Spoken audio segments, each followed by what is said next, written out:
October 15th, 1944, 6:42 a.m. Keleti Railway Station, Budapest, Hungary. The freight cars stand motionless on the tracks, their wooden sides scarred and splintered from months of use. Inside, packed so tightly that standing is the only option, are 380 Hungarian Jews awaiting deportation to Auschwitz-Birkenau. The Arrow Cross, Hungary's fascist militia, patrol the platform in their green shirts and armbands, carrying Mannlicher M1895 rifles and Steyr-Hahn pistols. They smoke cigarettes and joke with each other, while German SS officers inspect documentation with mechanical efficiency. The deportation quota for today is 2,000 people.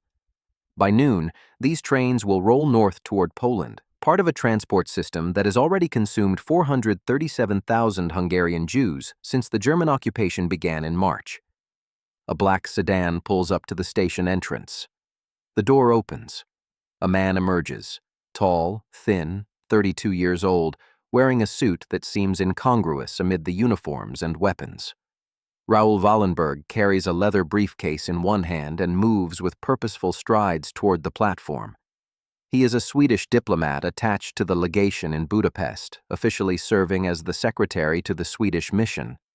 In reality, he represents something far more dangerous: the American War Refugee Board's last desperate attempt to save what remains of Hungarian Jewry.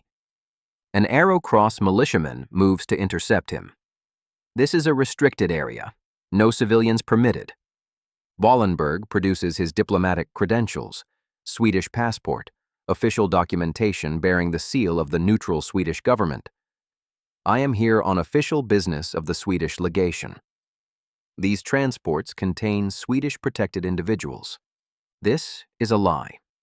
Or rather, it's a truth he's creating in real time through sheer audacity and the exploitation of bureaucratic procedure. There are no Swedes on these trains, the militiaman says, but there's uncertainty in his voice. Diplomatic immunity is a powerful shield even in occupied territory. Sweden maintains formal relations with both the Allies and the Axis, walking a careful neutral path that grants its representatives unusual latitude. Hungarian Jews under Swedish protection, Wallenberg clarifies. He opens his briefcase, withdraws a stack of documents. They are Schutz-Pässe certificates, protective passes printed on official Swedish government paper bearing the three-crown Swedish coat of arms in blue and yellow. Each pass declares the bearer to be under Swedish protection, awaiting repatriation to Sweden. Each is signed by Wallenberg himself. The passes are entirely unofficial. Sweden never authorized them. The Swedish government has no formal program for protecting Hungarian Jews. Wallenberg invented the Schutz-Pässe system himself 6 weeks ago, printed the documents using Swedish legation resources, and began distributing them based on nothing more than his own authority and the bet that Hungarian and German officials wouldn't question Swedish diplomatic papers too closely. So far, the bet has paid off. Over 4,500 passes have been issued, but the situation is deteriorating rapidly. Budapest, in October 1944, is a city awaiting its own destruction. The Soviet Red Army's 2nd and 3rd Ukrainian fronts are advancing from the east, having liberated Romania in August and now pushing into Hungary proper. Soviet advanced units are already within 100 miles of the capital. The Germans know they're losing Hungary. The Arrow Cross knows the war is ending. This knowledge makes them more dangerous, not less. They're accelerating the deportations, trying to complete the annihilation of Hungarian Jewry before Soviet tanks arrive. Wallenberg approaches the freight cars. The Arrow Cross militiamen watch but don't stop him. Diplomatic immunity creates a protective bubble of uncertainty. He begins calling out names from a list: Klein, Josef, Weiss, Emma, Rosa, Laszlo. These names are invented. He's reading from a blank page held inside a genuine roster stolen from the Swedish legation. But the people inside the cars don't know this. When he calls a name, hands shoot up through the small barred windows. "Here! I'm here! That's me!" An SS Hauptsturmführer, captain, approaches. He's wearing the Feldgrau field uniform of the Waffen-SS, an MP-40 submachine gun slung across his chest, the death's head insignia on his cap catching the morning light. What is the meaning of this? These individuals hold Swedish protective passes, Wallenberg says, maintaining absolute calm despite the fact that he's lying to an SS officer, despite the fact that being caught means immediate execution. They are Swedish nationals. This deportation violates Swedish sovereignty. Show me the documentation. Wallenberg hands him a Schutz-Pässe. The SS officer examines it with the thoroughness of a man trained to spot forgeries. And, technically, these are forgeries, or at least unauthorized documents with no legal standing. But they're printed on genuine Swedish government paper. They bear authentic Swedish seals. They're signed by a legitimate Swedish diplomat. The line between real and fake blurs in the bureaucratic complexity. The officer's face remains impassive. Long seconds pass. Then he hands the pass back. Remove those individuals from the transport. 10 only. The rest depart on schedule. 10 lives, out of 380. The mathematics are obscene, but Wallenberg doesn't argue. He begins pointing to people visible through the car windows, selecting them seemingly at random. You, yes, you with the child, you there in the back. The selected individuals are pulled from the cars. They clutch the Schutz-Passes Wallenberg distributes like talismans. Most don't even check the names. The passes say Kovács or Nagy or other common Hungarian surnames, not their real Jewish names. It doesn't matter. The document itself is protection. The train departs with 370 people aboard. 10 stand on the platform, bewildered, alive. Wallenberg returns to his sedan and drives to the next station. There are 4 more deportation points in Budapest today. He'll repeat this performance at each one. This is the reality of resistance in Budapest, October 1944. Not dramatic firefights or sabotaged bridges, though those happen elsewhere, but bureaucratic manipulation. The weapons are paper and ink, and the assumption that official-looking documents must be legitimate. The battlefield is train platforms and government offices. The strategy is exploiting the German obsession with procedural correctness, the tendency of mid-level functionaries to defer to apparent authority rather than risk overstepping.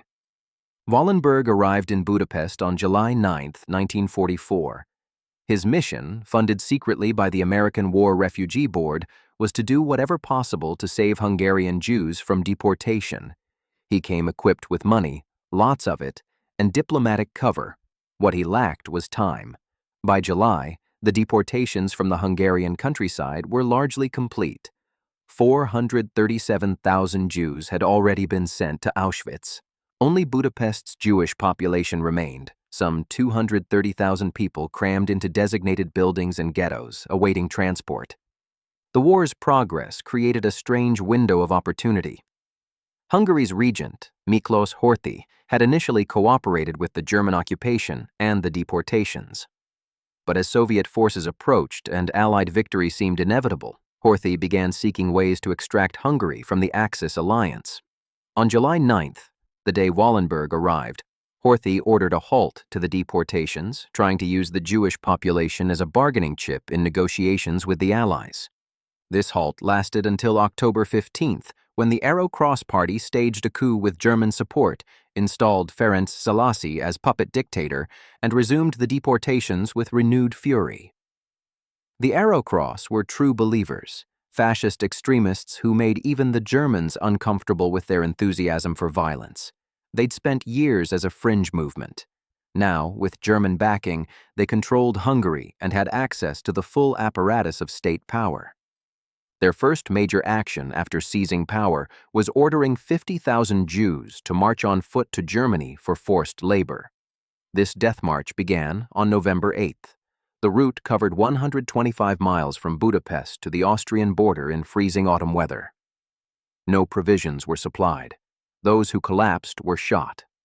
Guards used the march as entertainment, placing bets on how many kilometers prisoners could walk before dying. Wallenberg followed the march in his sedan, distributing Schutz-Passes to anyone who could reach through the columns of marching prisoners to accept one. Arrow Cross guards fired warning shots. He ignored them. Diplomatic immunity, or the appearance of it, kept him alive. He pulled 400 people from the march using forged documents and sheer audacity. Back in Budapest, He transformed the Swedish legation into a factory for producing identity papers. The operation ran 20 hours a day. Printing presses produced thousands of Schutz-Passes weekly. Staff forged signatures, applied seals, aged documents with coffee stains and wear marks to make them appear authentic. They created an entire infrastructure of false identity: Swedish birth certificates, employment records, travel permits. Every document was meticulously crafted to withstand inspection. But documents alone weren't sufficient. The Arrow Cross were conducting raids on buildings where Jews were sheltered, ignoring protective passes, executing people in the streets. So Wallenberg created Swedish houses, buildings designated as Swedish territory. He rented 32 large buildings in Budapest, hung Swedish flags from the facades, and declared them extraterritorial Swedish property housing Swedish protected Jews. This had no basis in international law. Sweden never authorized it. But the buildings looked official, and the Arrow Cross, still maintaining some pretense of respecting diplomatic protocols, largely left them alone. Each Swedish house could officially shelter 100 people. Wallenberg packed them with 500, sometimes 600. The buildings became severely overcrowded, sanitation collapsed, disease spread. But they were marginally safer than the alternatives: the Budapest ghetto or deportation. Other neutral diplomats followed Wallenberg's model. The Swiss legation issued 7,800 protective passes. Portuguese diplomats distributed documents. The Vatican provided baptismal certificates to thousands who'd never seen the inside of a church.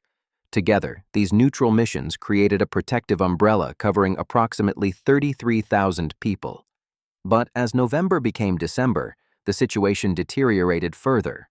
Soviet forces reached Budapest's suburbs. The siege of Budapest began on December 26, 1944. The Germans and Arrow Cross were now trapped in a city being systematically destroyed by Soviet artillery and street-by-street combat. The Arrow Cross response was to accelerate the killings. Unable to deport Jews with Soviet forces surrounding the city, they simply executed them. Mass shootings occurred along the Danube River. Victims were forced to remove their shoes, leather was valuable, then shot so their bodies fell into the river. The Danube freezing over complicated this disposal method, so the Arrow Cross adapted by executing people in the streets and leaving corpses where they fell. Wallenberg moved through this charnel house with persistent determination. He carried lists of Swedish protected individuals, confronting Arrow Cross death squads, demanding to inspect their victims' documents before execution. Sometimes it worked. Sometimes the death squads simply ignored him. Sometimes they threatened to kill him too. On January 12, 1945, with Soviet forces controlling most of Pest, the eastern half of Budapest, Wallenberg decided to travel to Soviet headquarters at Deportation. His goal was to discuss relief operations for surviving Jews and coordinate with Soviet authorities about rebuilding. He'd been summoned by the Soviet command, or perhaps he volunteered to go. Accounts differ. Either way, on January 17th, he departed under Soviet military escort. He never returned. What happened to Raoul Wallenberg after January 17th remains one of World War II's unresolved mysteries. Soviet records indicate he was arrested and transported to Moscow. The official Soviet position claimed he died in Lubyanka prison on July 17, 1947, of heart failure. But witnesses reported seeing him alive in Soviet prisons well into the 1950s, possibly later. Whether he died in 1947 or survived decades in the Gulag system, why the Soviets arrested him, what they suspected him of, none of this has been definitively answered despite decades of investigation. What is known with certainty is what he accomplished in the 6 months between July 1944 and January 1945. Conservative estimates credit him with directly saving 100,000 lives. Some historians place the number higher. The Swedish houses sheltered tens of thousands. The Schutz-Passes protected thousands more. His interventions at train stations and on death marches pulled hundreds from immediate execution.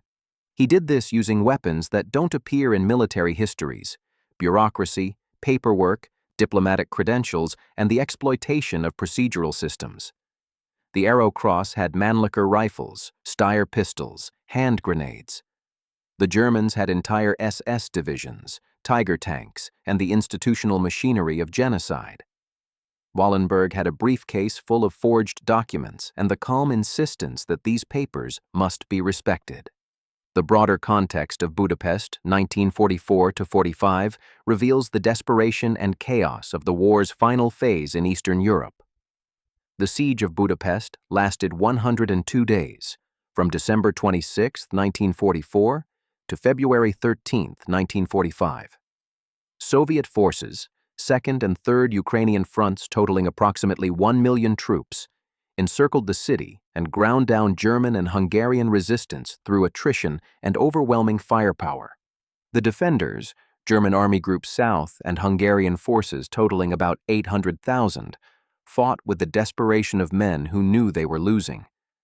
They'd been pushed back from the Soviet border through Romania and eastern Hungary in a series of disastrous retreats. Budapest was supposed to be a fortress, the last major defensive position before Vienna. It became a tomb. Soviet artillery reduced much of the city to rubble. Katyusha rocket launchers, the Stalin organs, delivered devastating barrages. Soviet T-34 tanks engaged in close-quarters combat with German Panthers and Tigers in the narrow streets. The Luftwaffe attempted supply drops but couldn't deliver sufficient provisions. German and Hungarian forces ate horses, then rats, then nothing. Civilian casualties were catastrophic. Estimates range from 38,000 to over 100,000 dead. The city's Jewish population, those who survived both the Arrow Cross and the siege, numbered approximately 120,000 when Soviet forces completed the city's capture in February. This represented survival of roughly half the Jewish population that existed in Budapest in July 1944. Wallenberg's network of Swedish houses remained largely intact through the siege despite artillery damage and periodic Arrow Cross raids. The protective fiction he'd created, that these buildings were Swedish diplomatic property, held just long enough. When Soviet forces arrived, the survivors emerged from cellars and shelters, clutching Swedish passes that no longer had any purpose but which they'd kept as talismans, as proof they'd been worth saving. The technical aspects of Wallenberg's forgery operation reveal sophisticated understanding of document security. Schutz-Passes weren't crude fakes. They were printed on genuine Swedish government paper using official letterhead. The three-crown Swedish coat of arms was reproduced with careful attention to color and detail. Each pass received an embossed seal. Wallenberg's staff created dies that replicated official Swedish government seals. Documents were numbered sequentially to create the appearance of a legitimate administrative system. The passes included photographs affixed with official stamps crossing from the photo onto the paper, a security feature difficult to forge. Wallenberg's operation solved this by obtaining a stamp with the Swedish legation's seal and applying it to photographs before affixing them to documents. The technique was simple but effective, creating documents that appeared officially processed. Beyond the Schutz-Passes, Wallenberg's team produced complementary documentation: work permits showing employment by Swedish companies, travel permits authorizing movement within Budapest, food ration cards, even Swedish birth certificates for children. The goal was creating complete false identities that could withstand scrutiny at multiple bureaucratic levels. This required detailed knowledge of Hungarian and German administrative procedures. Wallenberg studied genuine documents obsessively, noting paper types, ink colors, signature styles, stamp placements. He interviewed Jews who'd successfully passed German checkpoints to understand what questions were asked, what documents aroused suspicion. This intelligence gathering informed continuous improvements to the forgery operation. The scale of document production was industrial. At peak operation, the Swedish legation produced 1,000 Schutz-Passes daily. This required coordinating multiple printing presses, securing sufficient paper supplies, often purchased on the black market, training staff in forgery techniques, and maintaining security to prevent infiltration by Arrow Cross informants. Staff worked in shifts around the clock. The printing operation occupied the legation's basement. One team operated the presses. Another applied seals and stamps. A third handled photography, taking pictures of applicants and affixing them to documents. A fourth managed distribution, maintaining lists of who received passes and updating records as people were transferred between safe houses. The entire operation existed in legal ambiguity. Swedish law provided no authorization for these activities. The Swedish government officially maintained strict neutrality, avoiding actions that might compromise diplomatic relations with Germany. Wallenberg operated under vague instructions to take appropriate measures to help Hungarian Jews, language that could be interpreted expansively or narrowly, depending on political convenience. The siege's final weeks saw the complete breakdown of order. Arrow-cross death squads, knowing Soviet capture meant execution for war crimes, accelerated their killing spree along the Danube embankment. They forced victims to remove their shoes, leather was valuable, then shot them so bodies tumbled into the freezing river. Wallenberg arrived at these execution sites repeatedly, walking between armed militiamen and their intended victims, distributing Swedish protective passes, demanding delays for document verification. Sometimes he saved 30 people, sometimes he saved 3. Sometimes the death squad simply ignored him and continued shooting.